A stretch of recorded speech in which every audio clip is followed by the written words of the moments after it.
Come on, hurry up and start. Loan officers, quick question. Are you building your business or are you building your lender's business?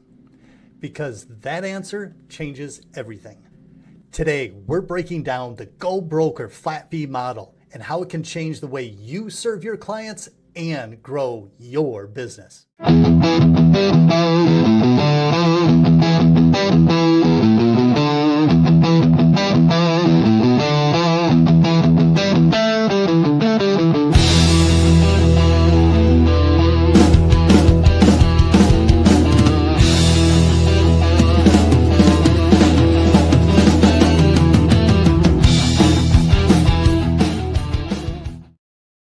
Well, happy Wednesday, everyone, and welcome to the Mojo Show, your real estate podcast where we talk about everything real estate. I'm your host, Joe Mortgage. And wouldn't you know I don't know how I got on mute. I'm Cup of Joe Mortgage. Already starting off, Joe. We cannot do an episode without some type of blooper through this. Thank you for contributing to that, Joe. I appreciate you. This week's episode, everyone, we're diving back into the Go Broker, a flat fee platform designed to help loan originators regain control of their business, increase profitability, and build long-term enterprise value. And we have a very special guest this week to really help explain the ins and outs of the platform. But of course, before we get to all of that, a little coffee talk with the Joes. I know, Joe, you and I, both of us having kids, young adults, shouldn't say kids, young adults. No, they're kids. When they still take our money and we're paying for it, they're our kids. That are at college. And now this month of May, school's out, school's over, and most of them are moving back home. I know my daughter, Samantha, she moved back home. I think Hunter moved back as well, right? Yep, Hunter got back, I guess it was last Thursday. So it's nice to have him home again and all that. But let's talk about the experience that you went through. Because we talked about moving them in, and that was a big deal, right? We went there, got all the rooms set up. But let's talk about the moving out, Joe. How was your experience moving out? So up at like 4:30 a.m., drive, over 4 hours up there to be able to load everything up. Thankfully, she's a very organized person. She's got everything boxed up already in that, but it literally took both of our vehicles loading it up, and she's up on the second floor, right? So this is the second floor and not the 10th floor. Well, that's true. And we had that one year. I think that was the year before. She was on like the 17th floor or something. We always had to wait for the elevators and everything. It was just a mess, and loading all of that up, for about 4.5 hour drive up there, load everything up. And then, the 4.5 hour drive back, I was dead. End of the day, I was dead. So your experience was completely different than mine. I give the phone call on Wednesday saying, hey, do you need my help? He goes, no, I got a test at 1 o'clock. And then I'm not going to stay the weekend. We're just going to come back. He had a buddy come back with him too. And I'm like, all right. So they're about 40 minutes away. I don't mind going and helping. All of a sudden, he pulls up at 8 o'clock, everything out of the dorm. It's all in the back of his truck. I didn't have to do anything, Joe. It was so wonderful. It's a good thing you don't still live in Argyle. Otherwise, I would have had you just come over and help Sam and I. Right. Got out of it with Hunter. Well, it was fun, though. It was so exciting to have him back home, listen to the stories.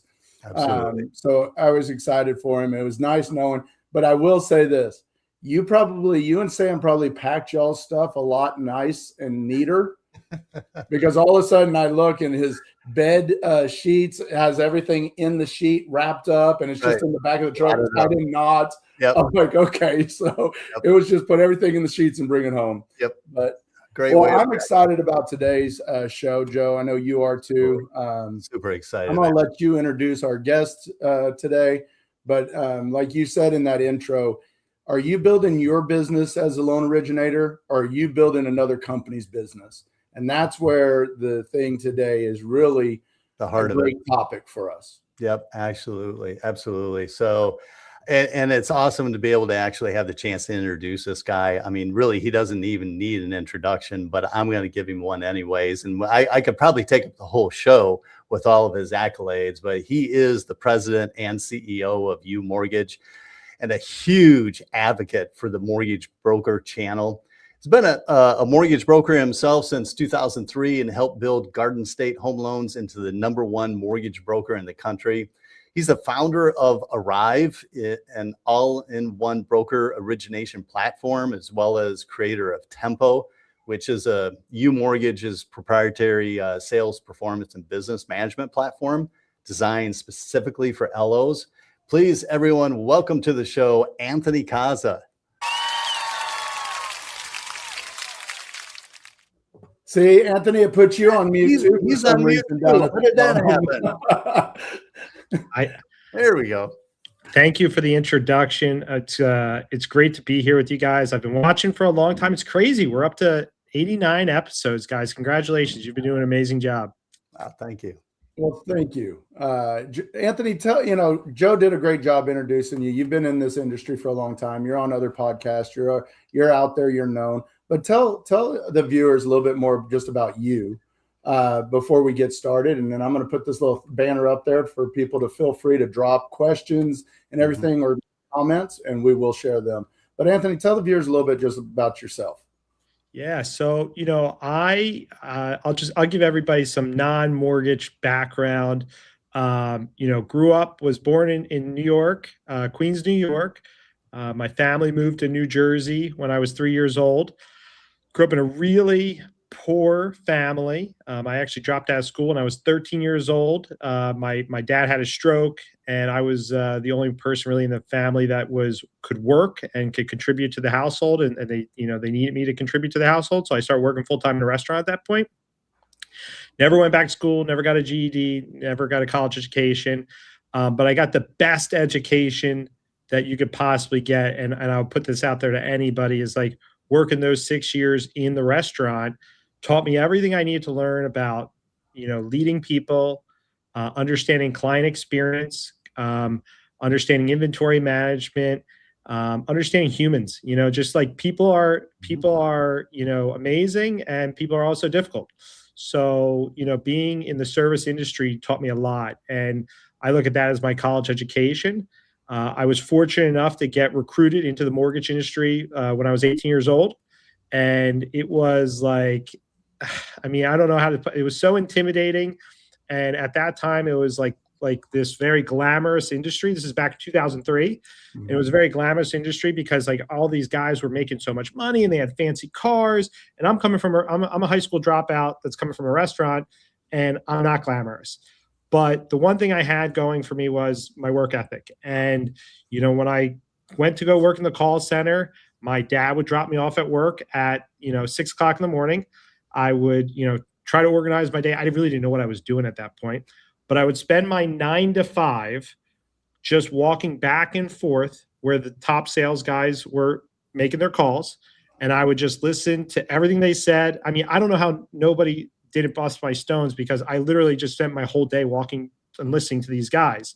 There was no podcast back then. There was no YouTube. There was no access to all the resources salespeople have today. So this is how you learn. There was no training. And then when everybody left at 5 or 6 o'clock, I would then get on the phone, and from 6 to like 11 o'clock, I would call my California leads or my West Coast leads, and I would just regurgitate all the things I heard from the top sales guys throughout the day. And eventually it started to make sense. And eventually I started to figure it out. That was like my crash course into the mortgage industry. And, for me, as somebody that grew up and my parents never owned a home and was super poor, like there's something romantic and amazing about homeownership. And it's always been a passion for me. I romanticize it in a big way. And I still to this day, like believe in the American dream. And I think the American dream is getting more challenging for more people, but the heart of who I am is that story is like coming from a tough growing, environment, learning a lot. And then over the course of my career, became a top loan officer, eventually started a mortgage brokerage, started a technology company, and of course, started UMortgage, which is, the platform that we're all here to talk about and we're all part of. So that's a little bit of my story. Well, I love that. I love that because it actually, everything that you just said there comes through in your leadership, and it comes from the top all the way down, because we do that for all of our loan originators here, right? We want to teach them how the top dogs like Tyler, teaches them what he says, how he says it. And it's just by listening to how he's interacting, how Nash interacts. So that comes from you all the way down through all the channels. And it's nice to be in that platform to where we are all trying to help each other get better. Because I got back in the business in 2001 before 9/11, and it was a call center, subprime. Nobody shared any of their best tricks. And that's how the business was when I got into it. It was cutthroat. It was, if you don't know how to do it, your manager is the only one that really would teach anything, and you'd have a trainer every once in a while. But it's so nice in the platform we're in today, because from you down to Jimmy, down to Tyler, and all the way through, it's always about how can we better everybody, not just better the top people. Yeah, Joe, I got to give you a lot of I got to give you your flowers.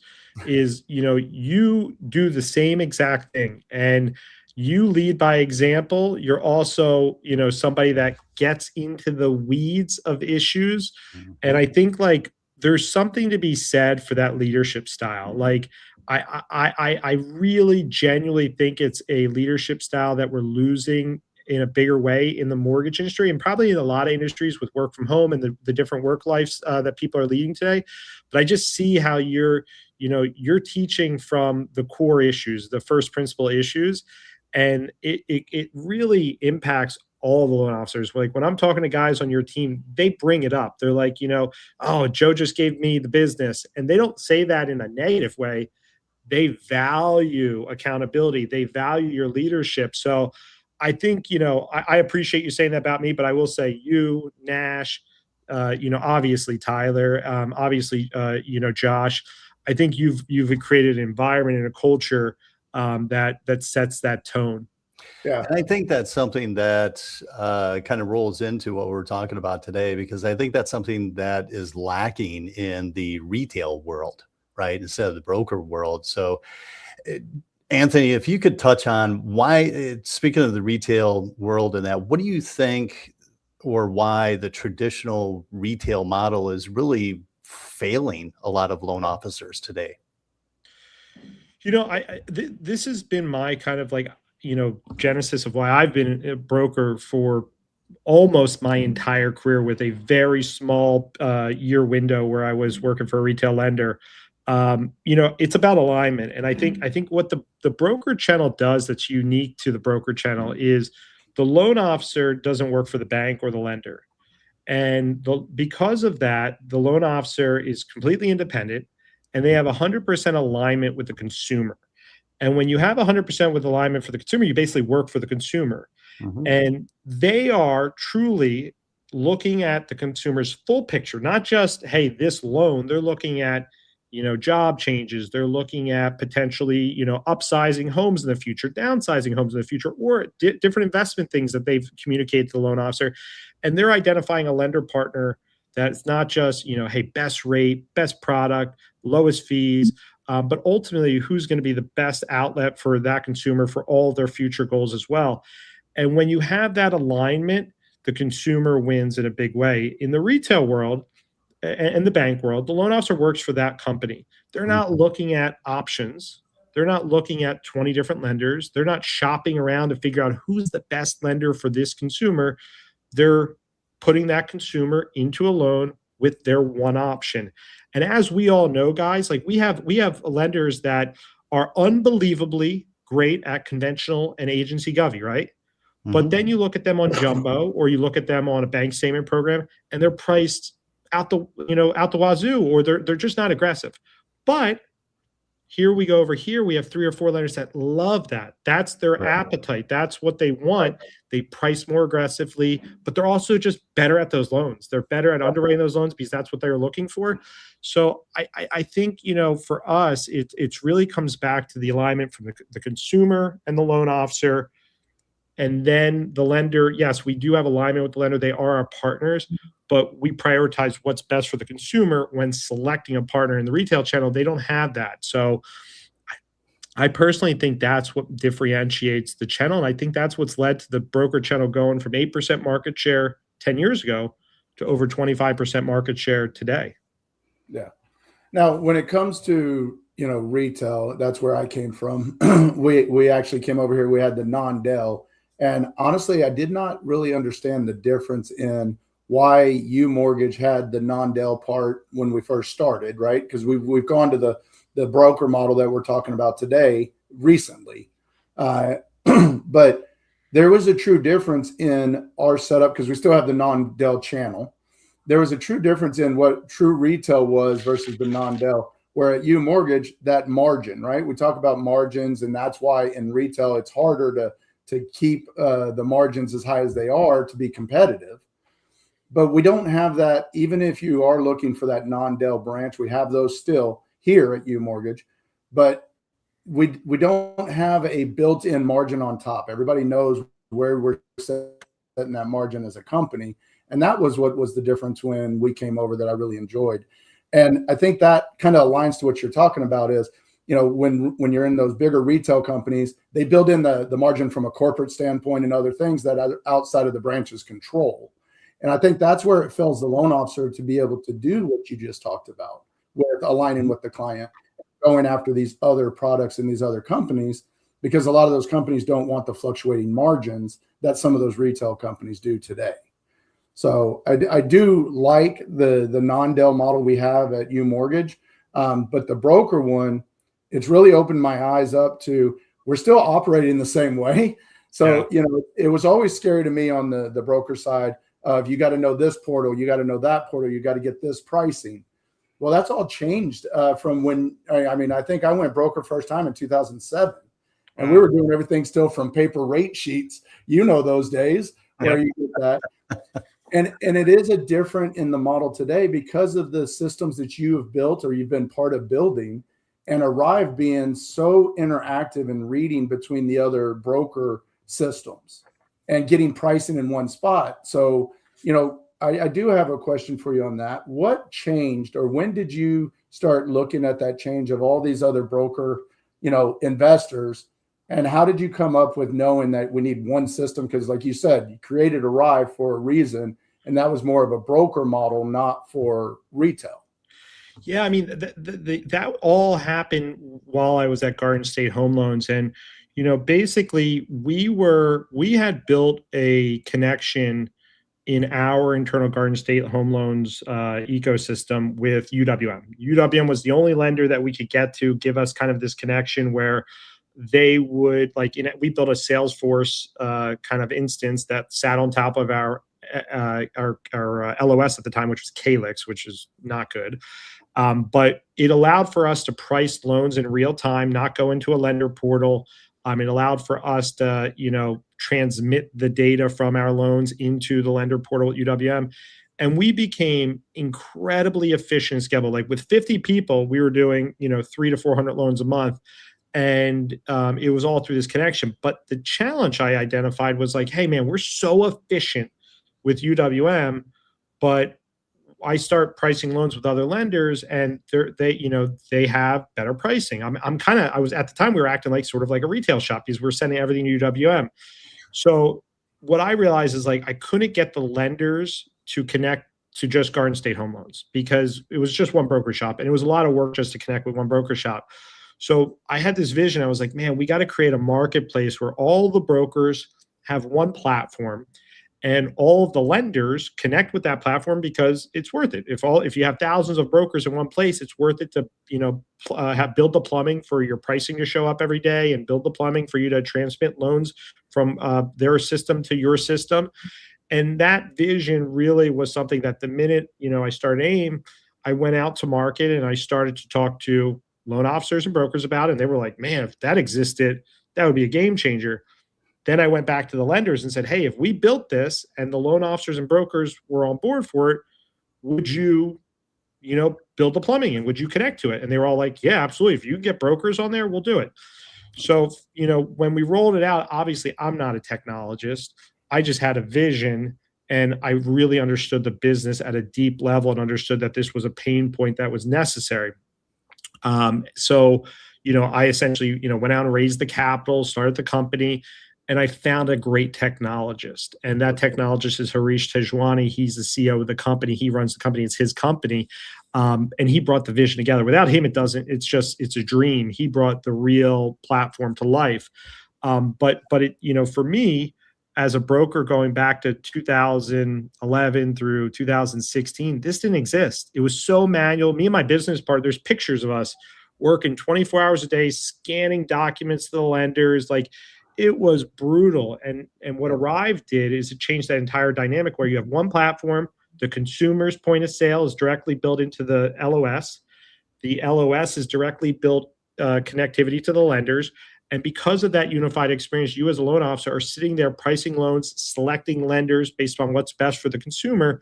But there isn't this manual workaround that's going on that, has been the case in the past. And I think that has more to do with the growth of the broker channel than any other thing. Is the minute the broker channel was leading on technology and not behind the 8 ball on technology, the channel just blew up. Well, and I think that brings up why I think the new model that we're going to on the flat fee broker at UMortgage, bringing that in is because of a lot of the innovations and the systems that have been built out to make it an easier transition. So I'm really excited about, kind of asking questions more about the flat fee broker model and what Go Broker is to you. So I am going to change here because of that entrepreneurial mindset you have. It's made systems to where this makes it an easier transition for anybody that is a retail OLO. I always tell people, if you don't have any mortgage experience at all, this might not be a model for you because you need to have some experience. But retail people, that if you're scared about coming out and going into broker, NXT is here, but UMortgage also throughout the country has the same type of support for LOs. So, talking about the systems, it's not you have to go to all these other things. It's one in Arrive to get the majority of our investors. And so when it comes to the Grow Broker model, what made you kind of change your concept and, think of the scalability of it more than anything? Why you kind of pivoted a little bit? Because we've been doing this now. You've been 2020? 2021 was really the first year, but I think we had to build the platform. So for us, building the platform was getting the accounting and finance dialed in, getting the operations dialed in, getting tempo built up.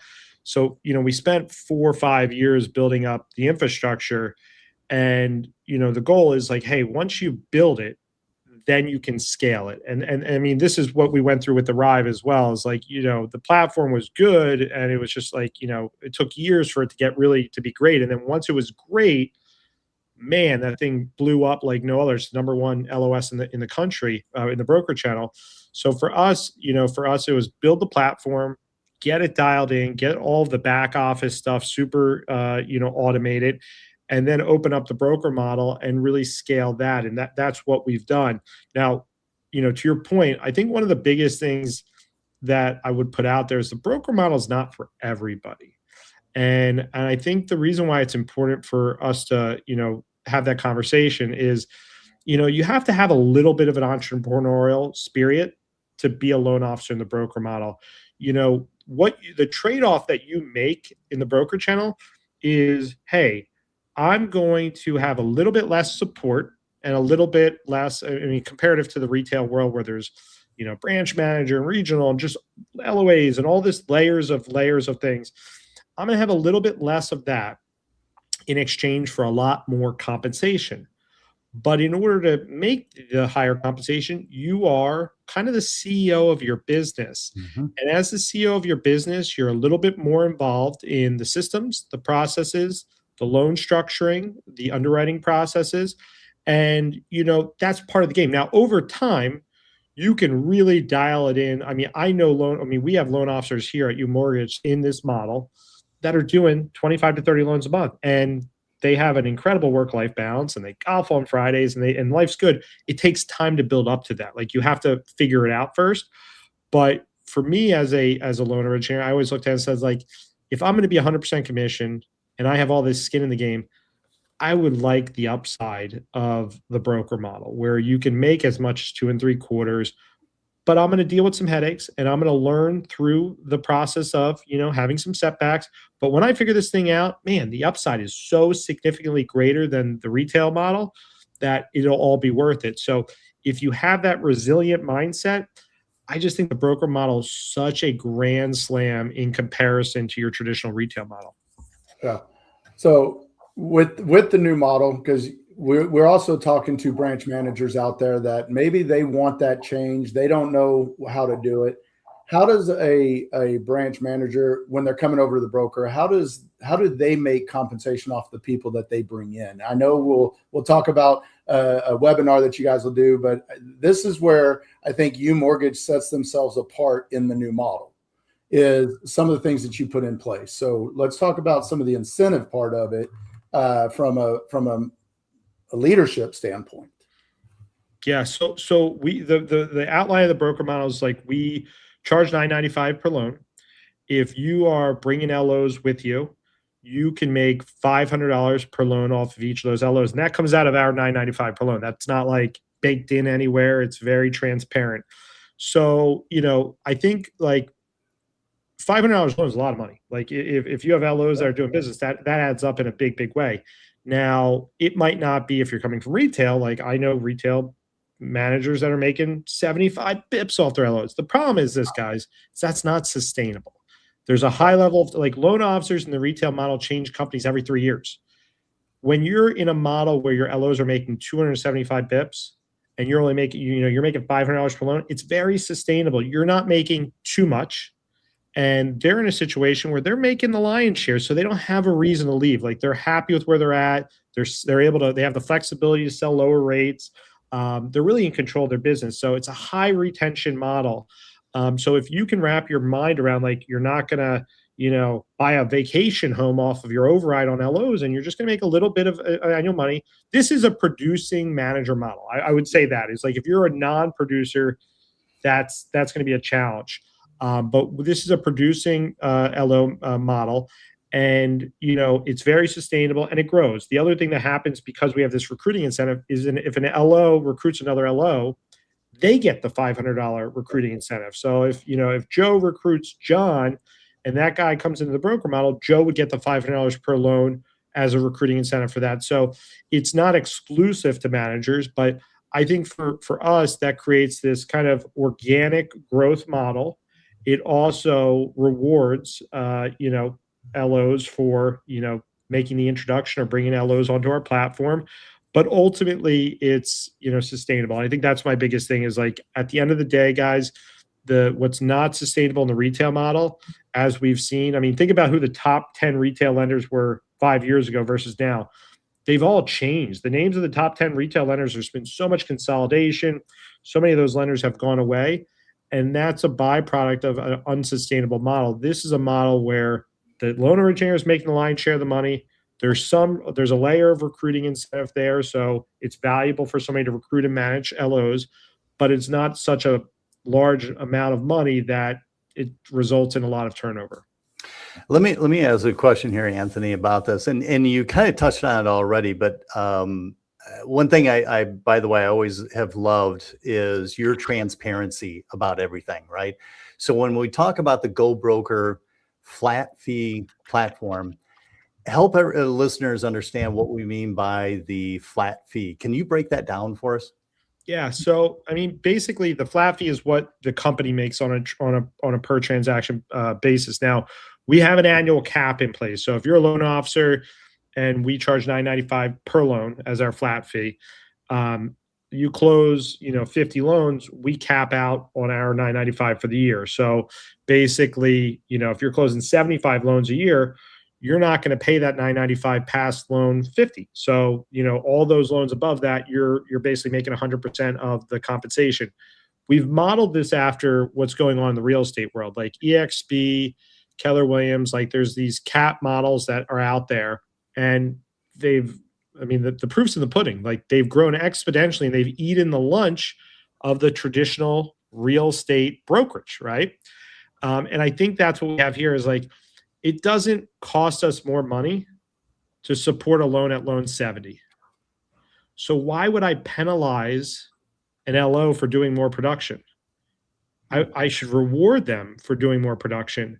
And the only way to reward them is to not charge them. So, to me, like our goal is over time, so we currently have this 50 loan cap. My goal is, like, again, we have to scale this more, is to lower the 50 loan cap to like 30 loans in the future. Like, that's my goal eventually. And I don't know what that timeline looks like, but we have to grow the broker channel to that point. But I think that's when things really get interesting, because there's a lot of LOs doing 20 to 40 loans a year that would be really appetizing.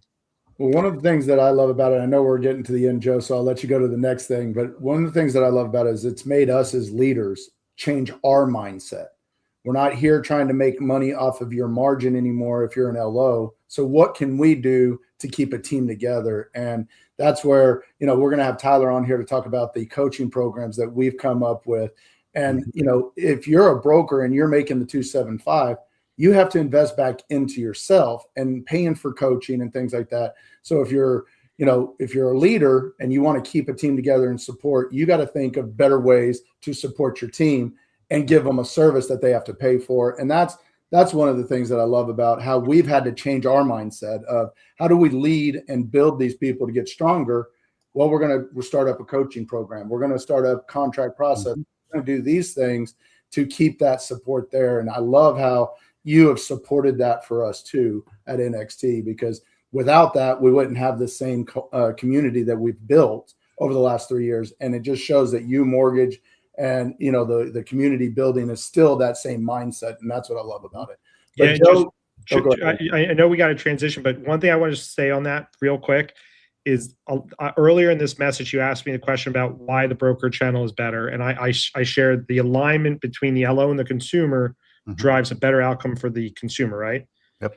The reason why this model is better is because the alignment between the platform and the LO is 100% aligned with the LO winning long-term and being the winning play.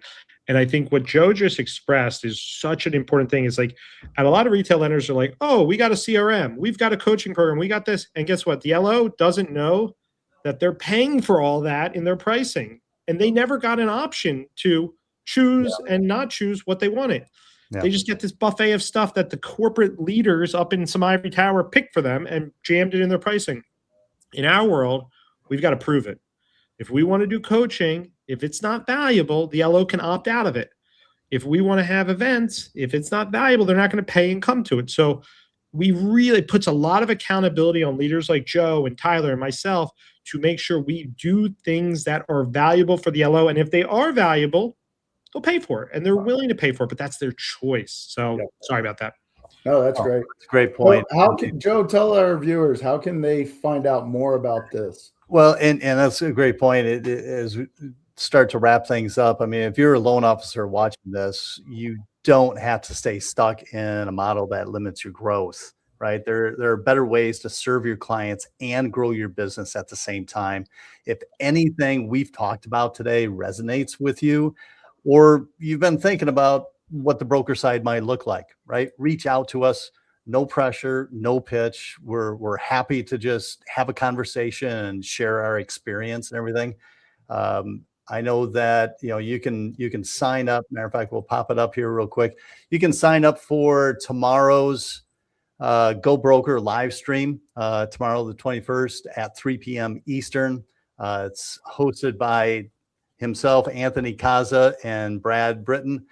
And see how the UMortgage Go Broker model actually works. They're going to dive even deeper into it than we have here today. So, and we've dropped a link for this in our YouTube channel. So be sure to go to our YouTube channel, check that out, click on the link so that you can sign up for tomorrow's live stream, 3 p.m. Eastern. Next week, folks, tune in next week. I don't know who we're going to have on, but of course it's going to be a special guest. We had someone lined up, but they had to push out a little bit. So of course, Joe and I will bring some type of education and entertainment to you like we usually do. Make sure, again, go to our YouTube channel at The Mojo Show Real Estate Podcast so that you don't miss any episode. While you're there, hit the subscribe button because, of course, we're on a mission to get to 1,000 subscribers. And every like, share, comment helps us reach more homeowners like yourselves. Before we close things out, though, Joe, any last words, nuggets of advice for our listeners? I just want to say thank you, Anthony, for coming on. We really appreciate it. We know you're a very busy man, but the leadership that you show has really grown us. And also thank you personally for pushing me to get into better shape. And I will be there November 21st for a half marathon in Philly. If you guys want to know what UMortgage is about, it is about community. We have 37 people now. No, we're up to 44 people running in the Philadelphia Half Marathon. Unbelievable. That is fantastic. Well, I'm by the way, Joe, what about Joe Reams? We got to get you registered in on there. Let's go, baby. He's going to wrap up the show now. Okay, so we're going to wrap up the show now. I'm Joe Mortgage, and that handsome guy with the beard is Cup of Joe Mortgage, and we'll see you next week. Bye, guys.